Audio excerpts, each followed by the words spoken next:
No final do século XIX, uma nova classe imigrante surge no Brasil para substituir o trabalho escravo.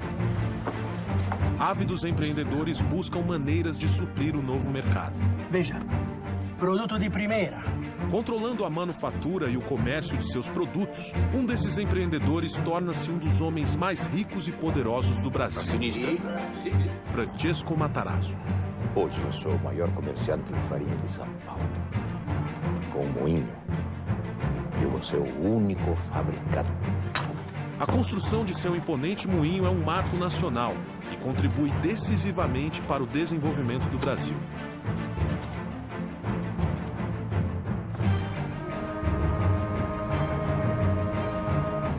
Enquanto Matarazzo dá início à indústria, um ambicioso norte-americano chega ao Rio de Janeiro com planos de mudar o país. Seu nome? Percival Farquhar.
Farquhar, o senhor está atrasado.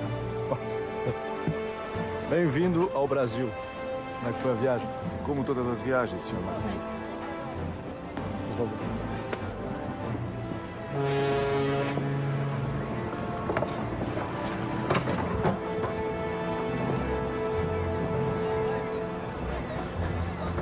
Então, essa coisa precária é o porto da capital do Brasil. Pois prepare-se. O restante desse país será uma surpresa mais desagradável ainda. Ótimo. Ótimo. Onde falta estrutura, senhor Mackenzie, sobra oportunidade. O Brasil do começo do século XX ainda é um país rural. A infraestrutura é incipiente e a integração do território é precária. Até mesmo na capital da República, os serviços públicos são obsoletos. O Rio de Janeiro ainda não tem energia elétrica. É para mudar isso que Farquhar se associa à empresa canadense Light and Power. Junto a Alexander Mackenzie, ele inicia um plano de eletrificação do Rio de Janeiro. Aí que aparece o papel de um empresário novo que busca, junto à Light, chegar ao Brasil, e a Light precisava disso para expandir o seu negócio para o Rio de Janeiro.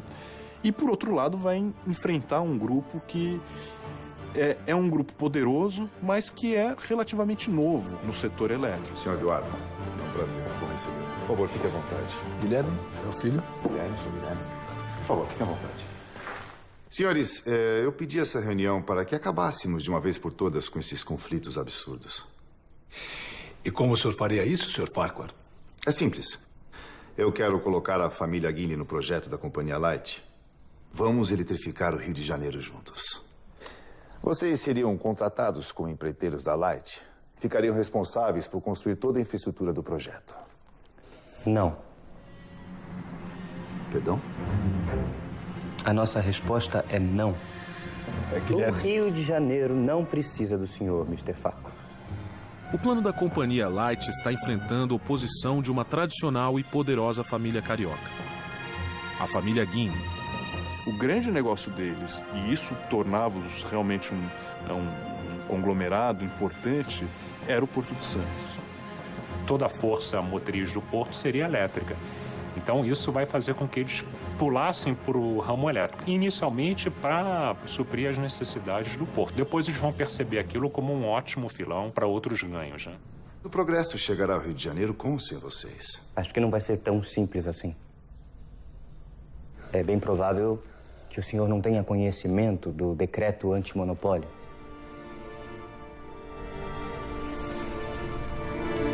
As concessões de eletricidade que o senhor pretende comprar vão contra o decreto. A sua companhia será impedida de funcionar e nada sairá do papel. Entendo. Bom, senhores, obrigado pela visita. Do Brasil, cuidamos nós. O que a gente observa é que o mundo inteiro está sendo, vamos dizer assim, colonizado pela energia elétrica. Quando a Light se instala, aí nós temos uma relação de capital estrangeiro, capital nacional. Menino Guilherme tem razão, Percival. O decreto antimonopólio vai ser um problema. Não se preocupe, Mackenzie. Eu já sei o que fazer. Vamos comprar todas as concessões de energia da cidade. Vai ser inútil. No decreto, essas concessões não valeriam nada.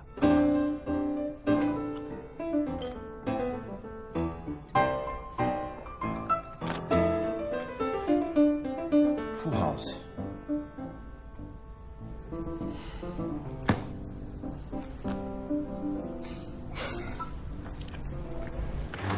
Não faz sentido algum. Farquhar está jogando dinheiro fora. Eu sei, mas o governo brasileiro precisa ficar alerta. O senhor ministro há de convir que é preciso impor limites a esses estrangeiros. Guilherme Guine suspeita que Farquhar está tramando alguma coisa. Ele articula com seus contatos políticos para garantir que os passos da Light and Power no Brasil sejam acompanhados de perto. Isso revela já o seu poder junto às autoridades. Obviamente, eles viveram a transição do Império para a Primeira República. Parecia que eles podiam sofrer as consequências disso, mas tudo se demonstrou que poderiam continuar trabalhando como trabalhavam com o Império, começaram a trabalhar com a Primeira República. Temos ser portador de más notícias, Sr. Farquhar. A companhia Light infringiu o decreto antimonopólio do governo brasileiro. Portanto, a partir de agora, a sua companhia está impedida de prestar serviços de fornecimento de energia elétrica para o Rio de Janeiro. É uma pena. Pensar que uma cidade tão importante como o Rio de Janeiro ficará sem energia elétrica me deixa entristecido. Afinal, eu detenho todas as concessões e não posso usá-las. Teremos que deixar o Rio de Janeiro no escuro por muitos e muitos anos, Sr. Miller. E é provável que todas as outras cidades no Brasil estejam eletrificadas. Enquanto o Rio, a capital da República, permanecerá nas trevas. Poderá até ser conhecida como a capital das trevas. Seria hilário, não seria, Sr. Ministro? Mas, sinceramente, eu espero que esse imenso atraso no progresso do país não recaia sobre o senhor. Afinal, lei é lei. O senhor está apenas a cumprir e ninguém poderá culpá-lo por isso. As leis estão sempre visando o melhor para o país. Não é verdade?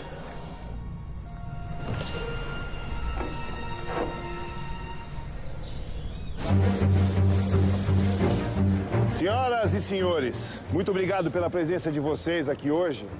Hoje é um dia muito especial para o Rio de Janeiro, que finalmente sairá das trevas. O decreto antimonopólio é derrubado. A eletrificação do Rio de Janeiro começa. E tudo está nas mãos de Farquhar. Bem-vindos ao progresso.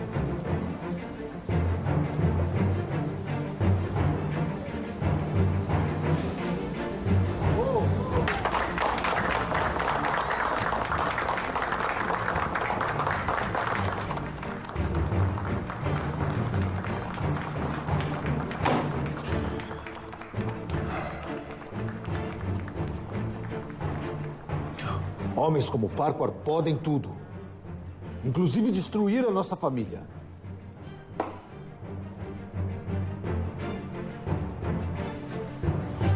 Missão cumprida, Percival. Você conseguiu. Isso é só o começo, meu caro. Tem outros planos para o Rio de Janeiro? Eu tenho planos para todo o Brasil.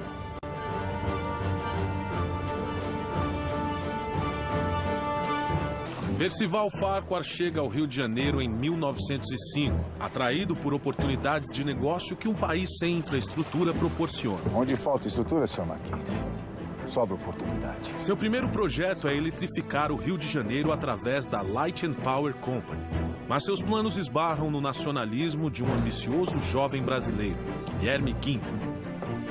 Do Brasil cuidamos nós. Com o poder de seu dinheiro, Farquhar consegue contornar as leis antitruste locais e dá início à eletrificação do Rio de Janeiro. E esse é apenas o primeiro passo do grande plano que o americano tem para o Brasil.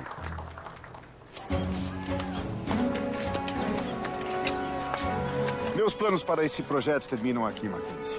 Deixa o Rio de Janeiro comigo.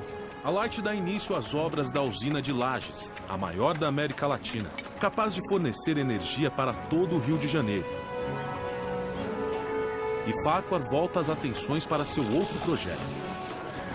Franklin, aqui e eu vamos construir uma ferrovia. Ou melhor, algumas ferrovias. O plano de Farquhar é gigantesco. Um conjunto de estradas de ferro para interligar todo o continente americano. Fazer um eixo que ligasse norte a sul as ferrovias, atendendo à construção de um mercado interno que estava em formação. Sim, nós vamos cortar todo o Brasil, começando os trabalhos simultaneamente pelos dois extremos.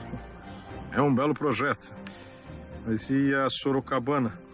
Sem ela, a ligação entre o norte e o sul do país será economicamente inútil. Não se preocupe, Mackenzie. Eu já tenho planos para consegui-la. E você, meu caro, faz parte deles. Farquhar pede que Mackenzie negocie a compra da Sorocabana com o governador do estado de São Paulo. O senhor está pensando em português? Sim, quer fazer a integração da América Latina toda. E a ferrovia Sorocabana, por atender uma região importante do estado de São Paulo e fazer a sua ligação com o sul do Brasil, seria estratégica nesse sentido. Enquanto isso, Farquhar vai para a Europa levantar o dinheiro necessário para a compra. Sr. Farquhar, telegrama do Sr. Mackenzie. Obrigado.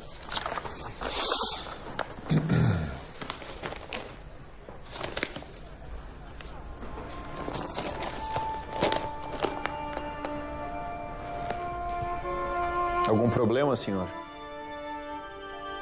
Os ingleses fizeram uma oferta, vão comprar a Sorocabana. Mas sem essa ferrovia, o seu projeto fica inviável. Frank, me dê o Jornal da Manhã.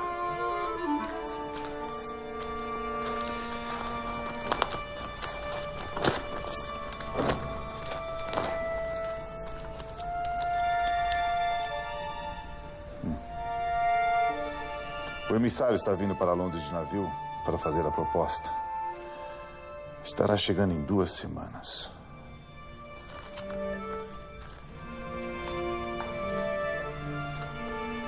E qual o plano?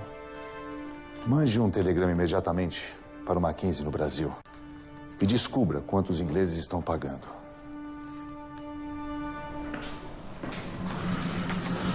Conseguiu? Mackenzie utiliza seus contatos para descobrir o valor da negociação da Sorocabana.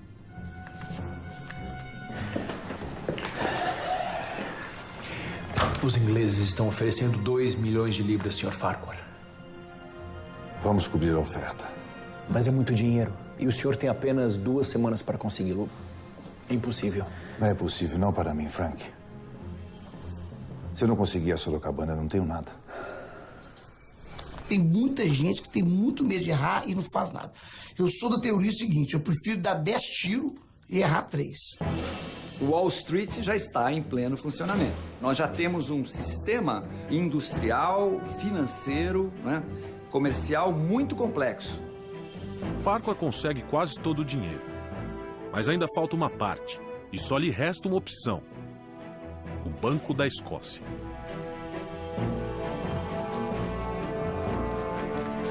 Só um segundo, Sr. Farquhar. Negócios importantes não podem esperar. O presidente do Banco da Escócia é o britânico Lord Balfour. Mas, para azar de Farquhar, Balfour também é presidente da São Paulo Railway, a empresa inglesa que está prestes a comprar a Sorocabana. Muito bem. Pelo que entendi, o senhor quer que eu lhe empreste dinheiro para comprar a Sorocabana antes de mim. É isso mesmo. Exatamente. O senhor está falando sério? Com certeza, Lord Balfour. Eu jamais brincaria com um homem tão respeitável como o senhor. Eu estou apresentando um plano de negócios sólido e muito lucrativo para o Banco da Escócia. E o senhor, como presidente, não pode deixar que os seus outros negócios, como a São Paulo Railway, influenciem na sua decisão. O presidente do banco deve zelar pelos interesses do banco. Caso contrário, não deve continuar como presidente. Estou certo? Tem que saber ter coragem, tem que ter ousadia, tem que saber correr risco, porque a gente que é empresário corre muito risco e poucas pessoas têm estômago para correr esse risco. Farquhar consegue o empréstimo de Balfour e compra a Sorocabana antes do inglês. Com isso, finalmente começa seu projeto de integração das Américas. Farquhar funda uma empresa única para cuidar de todas as suas ferrovias. Estamos falando da Brazil Railway Company, que dará impulso à construção da Madeira Mamoré entre 1907 e 1912, e o foco era a exportação da borracha para os mercados, tanto para o mercado norte-americano, mas principalmente para a Europa. Mas a engenharia americana não está preparada para lidar com todos os problemas tropicais. São 23 quilômetros até lá. Quanto tempo levará para concluir esse trecho? Pelo estudo que a gente fez, eu creio que... O senhor está bem? Sim, eu tô... É só...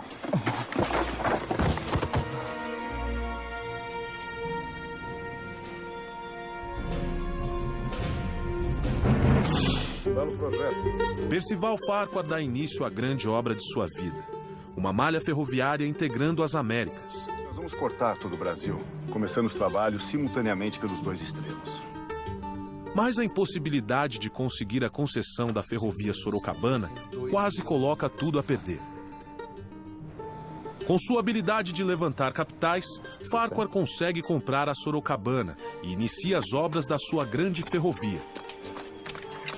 Mas depois de superar os obstáculos políticos e financeiros, ele se depara com um inesperado desafio tropical.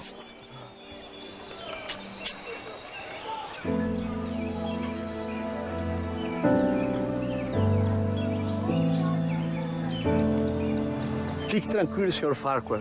Em 30 dias a epidemia estará controlada. Sr. Lovelace, em um mês eu já terei cancelado a minha obra.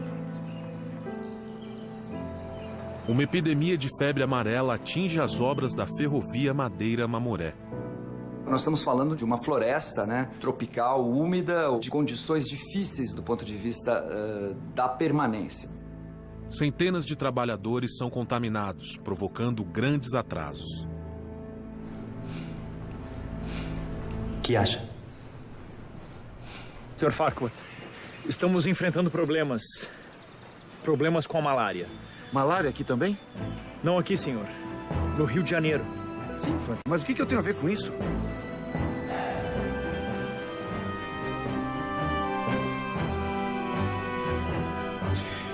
Eu tenho minhas dúvidas, Guilherme. É a estratégia perfeita. Com isso, nós vamos parar a obra da usina de Lajes. Espero que você saiba o que está fazendo. Nós não podemos ter uma nova derrota pública para o Farquhar. Não tem com o que se preocupar. Será o fim de Percival Farquhar. Ele tinha essa capacidade de lidar com imprensa no bolso, né? Enfim, brilhante nesse aspecto. Guilherme Guiney planta uma história na imprensa de que a epidemia de malária no Rio de Janeiro está sendo causada pela usina de Farquhar. Se a obra da usina for paralisada, os planos de Farquhar de eletrificar a capital da República serão destruídos. Para rebater as acusações de Guiney, Farquhar convoca o médico sanitarista Oswaldo Cruz. Oswaldo Cruz é um antigo aliado dos Guiney. Ainda assim, Farquhar sabe que Cruz é a pessoa mais adequada para cuidar do assunto.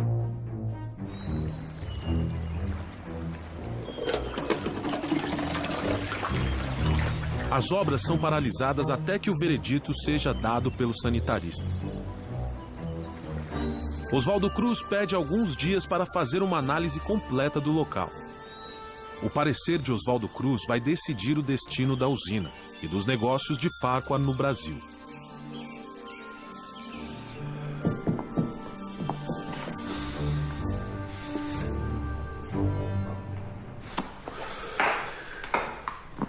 O que ele disse?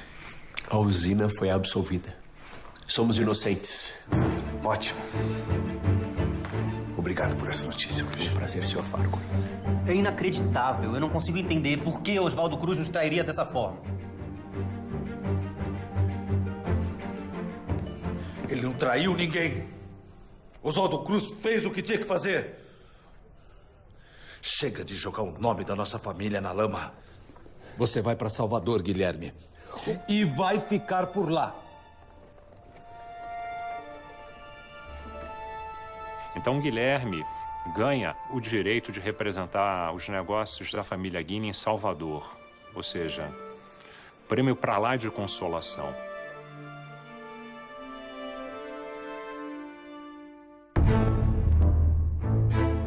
Com o veredito favorável de Oswaldo Cruz, as obras são retomadas em ritmo acelerado.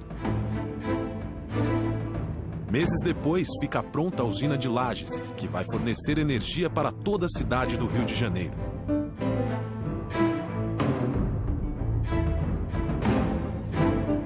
E Farquhar, triunfante, volta suas atenções para a Brazil Railway. Impressionado com a integridade de Oswaldo Cruz, Farquhar chama o médico brasileiro para cuidar da febre amarela no trecho Madeira-Mamoré, passando por cima de seu conterrâneo, Carl Lovelace. Oswaldo Cruz produz um relatório indicando medidas que amenizam o problema da febre amarela. As obras são retomadas. É o início da Era de Ouro de Farquhar. Ele foi um grande capitalista, né?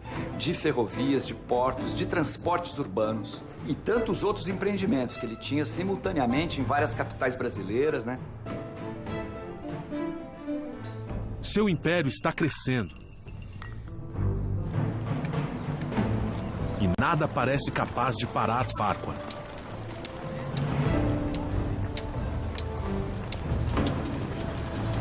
Até que um golpe do destino muda tudo.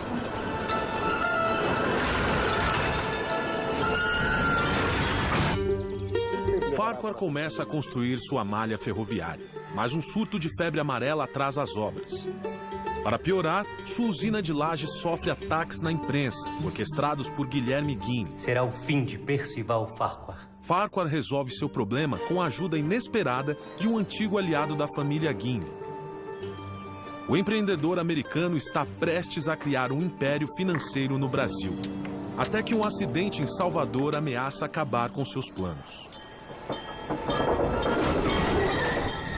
O bonde!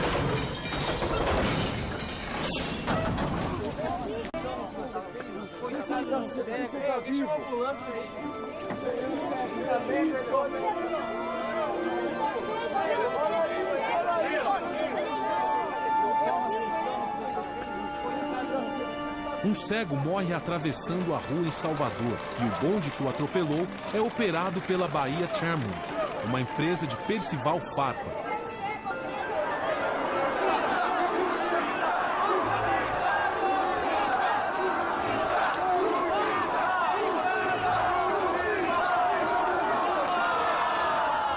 A morte acidental causa revolta em toda a cidade e a população protesta nas ruas contra a Bahia Tramway, o americano que está por trás dela. Que exagero.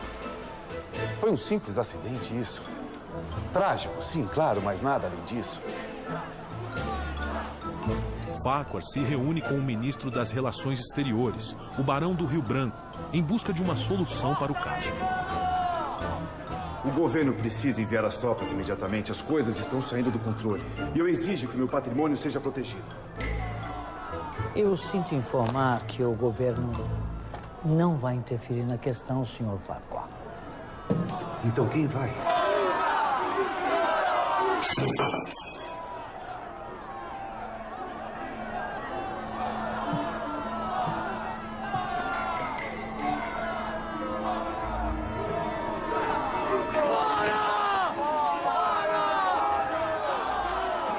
E um homem espera que a revolta ganhe proporções ainda maiores.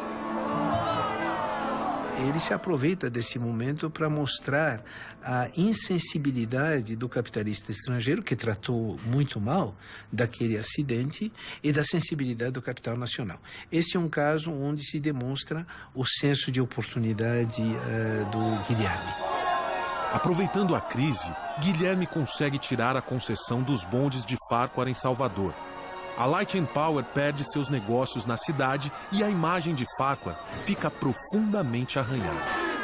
Justiça! Justiça! Justiça! A Light entra com processo contra o município para reaver então esses bens que teriam sido depredados nesses dias de comoção.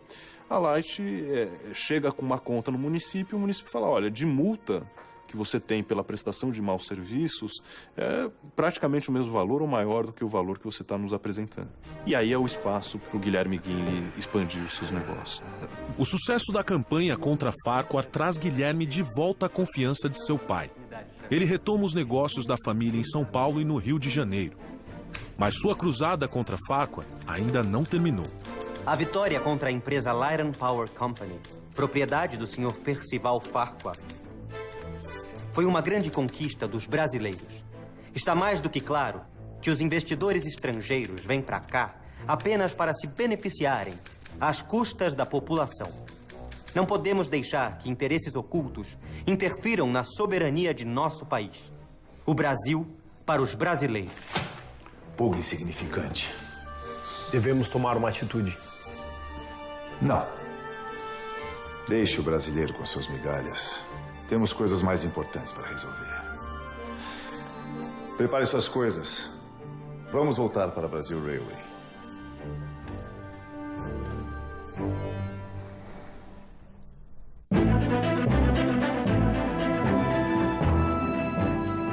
Senhoras e senhores, eu queria agradecer a presença de vocês aqui hoje. Farquhar consegue inaugurar o trecho Madeira-Mamoré em 1912. O foco era a borracha, quer dizer, o látex.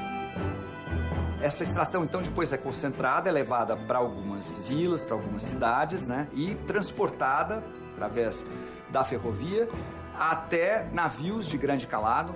A navegação se fazia, então, através do Rio Madeira, depois do Rio Amazonas, até Belém do Pará. Então, o Farquhar estava, vamos dizer, envolvido em vários e vários investimentos, né? Porque nós, os brasileiros, serão o futuro. Muito obrigado a vocês.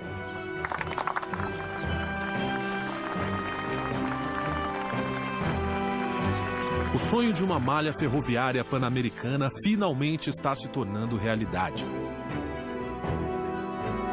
A Brasil Railway já detém 5.000 quilômetros de ferrovias na América Latina e planos para mais 4.000 quilômetros estão em andamento.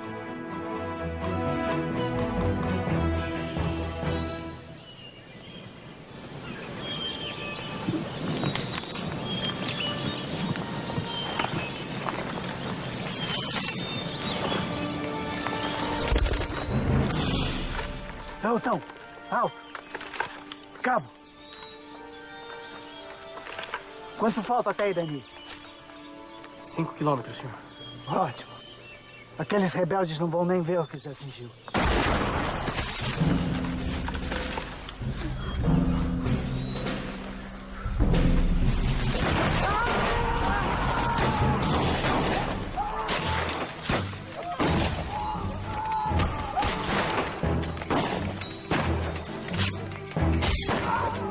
Mas antes que Farquhar possa alcançar seu grande objetivo, uma revolta no sul do país cruza seu caminho.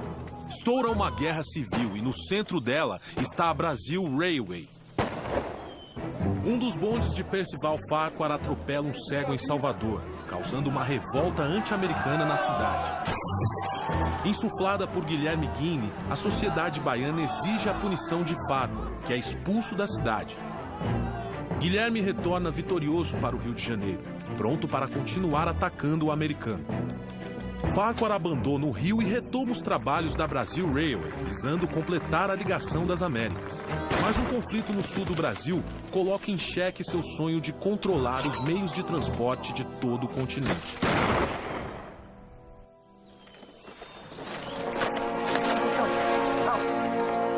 Cabo,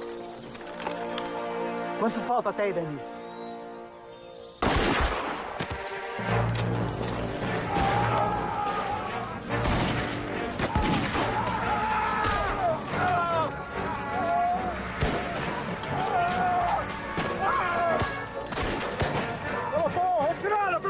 Retirada! Vamos!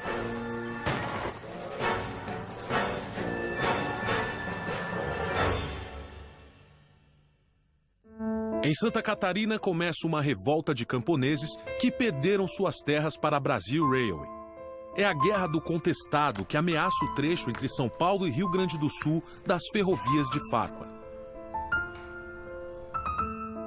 Com a companhia ferroviária, que é a Brazil Railway, que é todinha coordenada, né, por técnicos e engenheiros que vêm dos Estados Unidos e da Alemanha, né, você tem ali um controle sobre os territórios e uma invasão sobre as terras indígenas, sobre as terras camponesas, que vão sendo empurrados e que se organizam para defender sua terra e reagem, né, chamando os seus valores, a sua religiosidade.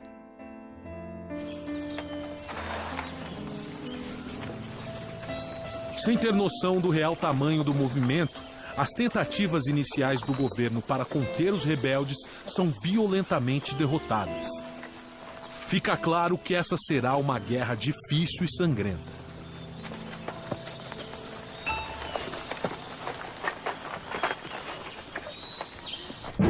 Farquhar apela para um velho conhecido, o novo ministro das Relações Exteriores, Lauro Miller.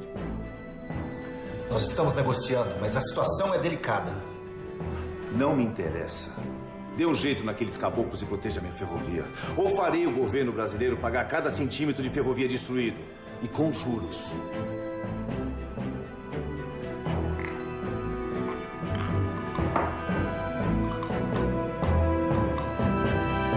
Lauro Miller ajuda Farquhar enviando tropas federais para reprimir a revolta. Nós temos o exército brasileiro deslocado para bater mesmo fortemente nessa população que impedia a modernização. Mas nem mesmo as tropas mais experientes conseguem vencer os rebeldes.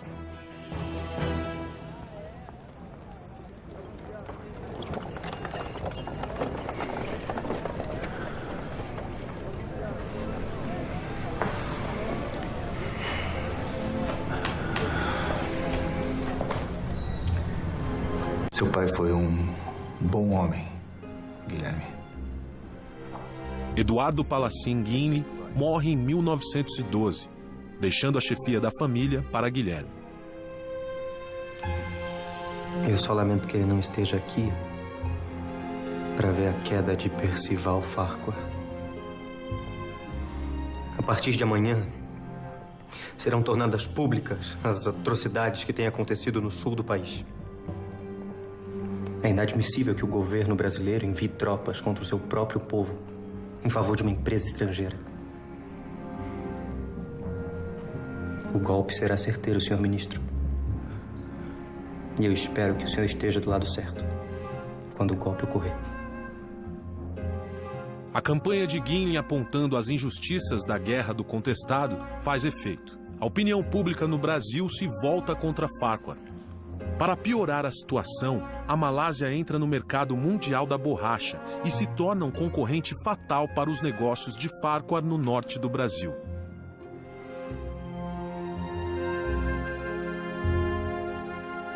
A partir desse momento, o Farquhar vai ter, acho que, talvez um primeiro grande baque, né, nos seus negócios. Esse país foi um erro. Todos os meus negócios estão ruindo. Nem todo, Sr. Farquhar. A Brazil Railway continua operando no azul. Você verificou os relatórios mais uma vez, Iga? Tem certeza dos números? Certeza absoluta. Aquela ferrovia está em meio a uma guerra. Eu não consigo entender como ela pode estar dando lucros. É uma empresa sólida. E vai ser minha salvação. Percival, é melhor você pensar bem no seu próximo passo.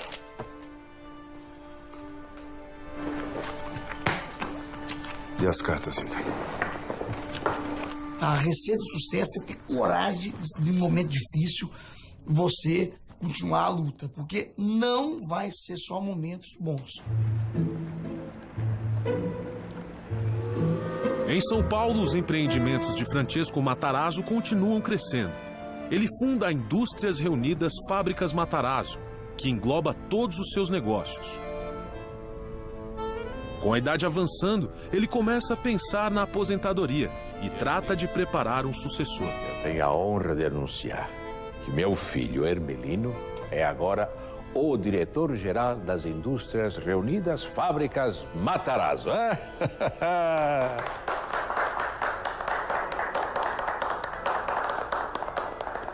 Agora, o chefe da família é você.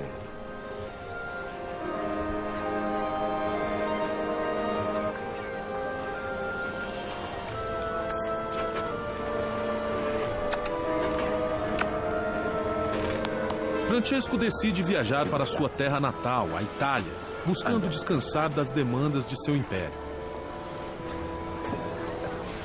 E a partir daí ele teve que lidar com essa estrutura familiar empresarial à distância. Isso fez com que, ao mesmo tempo, ele continuava lidando com os negócios, mas ele teve que se afastar. Certamente isso afetou a estrutura patriarcal com forte presença da matriarca durante esse período. A Brasil Railway vai conquistar as Américas ainda esse ano. Viva Brasil Railway! Viva! Viva! Farquhar vende diversos investimentos para comprar ações da Brasil Railway. Senhor Egan. Obrigado.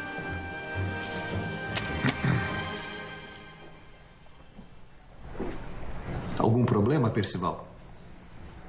Não. Tudo bem, o jantar está servido. Bom apetite a todos. Obrigado. Egan havia mentido nos relatórios financeiros. A Brasil Railway está quebrada. Farquhar dá sua última cartada e tenta empréstimos na Europa para salvar seu império.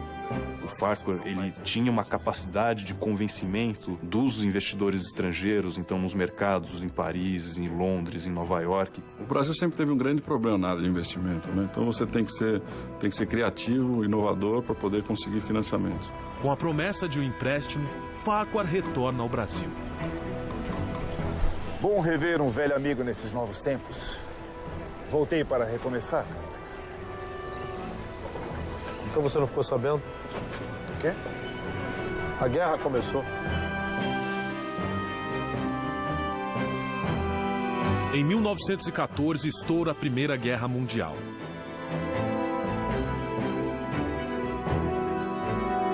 O conflito abala a economia mundial e o empréstimo de Farquhar é imediatamente cancelado.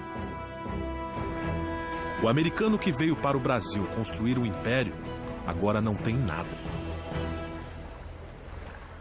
O Brasil realmente não é para amadores. Não adianta tentar na sorte, só que não vai acontecer. Tem que entender profundamente daquilo que você faz para tentar minimizar os erros e que os acertos sejam maiores que os erros. Guilherme fica satisfeito de ver Farquhar fracassar no Brasil. Mas ele não tem tempo de comemorar. Devido à guerra, o Porto de Santos perde muito movimento. O principal investimento da família Guinle entra em crise.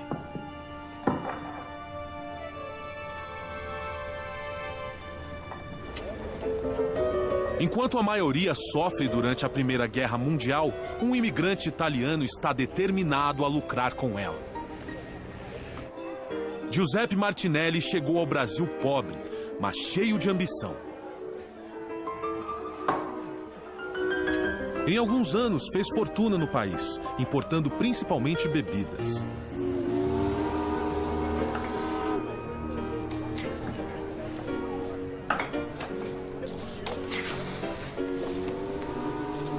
Agora, ele hipoteca todos os seus investimentos e convence Mário de Almeida a entrar como sócio em uma nova companhia de navegação, a Martinelli S.A. Dê entrada imediatamente. Tem certeza que é uma boa ideia, Martinelli? Temo que aproveitar a guerra, Almeida. Não fugir dela.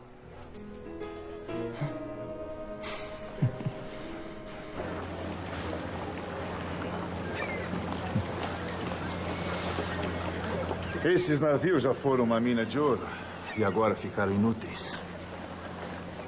Esse país pode te destruir, Sr. Martinelli. Ou te deixar rico, se você souber jogar suas cartas. O que o senhor pretende fazer com os navios? Você sabe que eles não foram feitos para o mar. Eu sei. Nós estamos muito longe do Rio Madeira. Eu não vou navegar pelo Rio Madeira. Eu vou atravessar o Atlântico.